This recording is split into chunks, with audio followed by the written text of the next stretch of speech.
ועדת אור, לא אני, ועדת אור, קבעה שהמשטרה מתייחסת לערבים כאל אויבים ולא כאל אזרחים. ועדת אור, ועדת חקירה ממלכתית, זה לא אני, קבעה שהמשטרה מטפחת תרבות שקר. זה בנימין נתניהו הגזען נגדנו.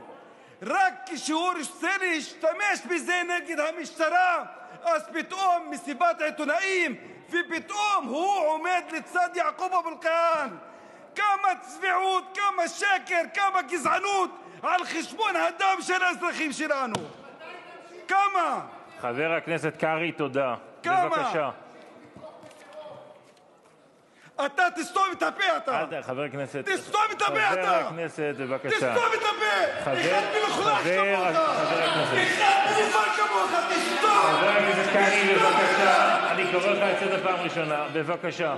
ופאא עבארי. תודה. ופאא עבארי נרצחה ואתה מדבר על טרור. תשתוק אתה. תשתוק. תשתוק.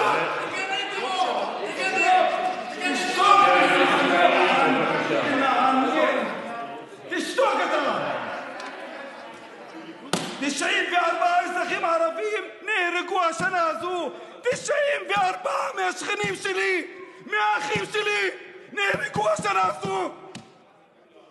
ופה יש משטרה שמצליחה לעשות הכל, מצליחה כשהיא רוצה.